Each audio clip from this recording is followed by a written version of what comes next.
I'm okay. I'm totally fine. Hello everybody, my name is Matt and this is Topic Tuesday.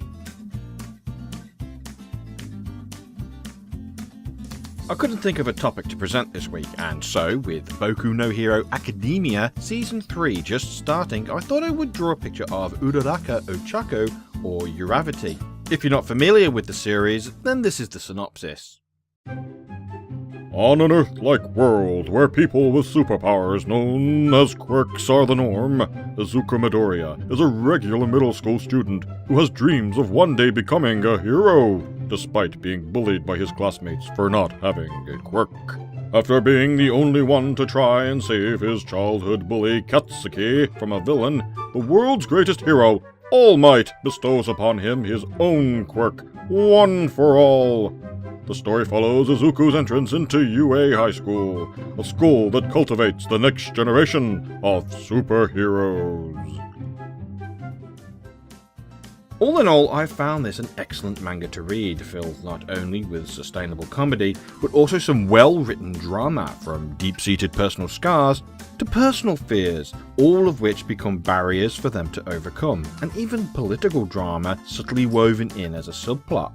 And while all the characters are interesting, with at least someone to fit almost any fan, after 2 seasons of anime and 178 chapters of manga as of this recording, it is possibly easy to assume everyone has their favourites by now. One of mine is, of course, Uraraka Ochako, the cute and bubbly manipulator of gravity with a fierce combat side when facing danger. She was first introduced when she saved Midoriya from a fall and giving him his first, we'll say conversation with a girl apparently. It was apparent then that she was going to be someone he would be linked with in the story, though with the often subtle and occasionally blatant shipping teases as the story progresses, a likely candidate for a shipping with our protagonist. What I like about Uraraka is her simple personality, outgoing with a slightly nervous demeanour at times, but growing in confidence as she grows at UA High. I also like that her reasons for being a hero is a lot more modest than the other characters. Most have seemed to do it for personal reasons concerning themselves, while Uraraka is doing it for her parents. Even in the episode it was shown that she was the only one with such a selfless goal.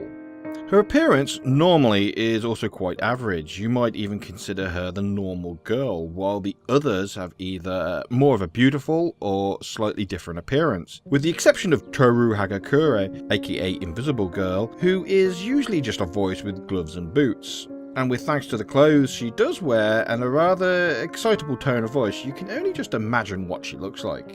Maybe one day we will. But yes, Uraraka is one of my favourite female characters so far in the series, and one I currently follow canon pairing suggestions of coupling with Midoriya.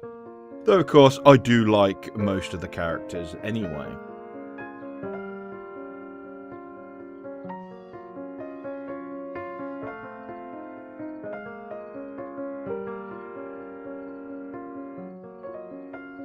But as always, that's just my thought on the matter, and if you would like to leave your own thoughts, or perhaps if you have questions on the topic, or perhaps you just simply want to say anything like, hi, or if you enjoyed the video, then comment below. Did you like how this was done? Was it simple or confusing? What other topics, themes, or tutorials would you like to see from me? Who's your favourite Boku no Hero Academia character? I'd like to hear from you. You can also find me on some social media, all links are below in the description. If you liked the video, please leave a like by hitting the thumbs up, and if you would like to keep up to date on when I post a video, then feel free to hit that subscribe button. But for now, thank you for watching and enjoy your day.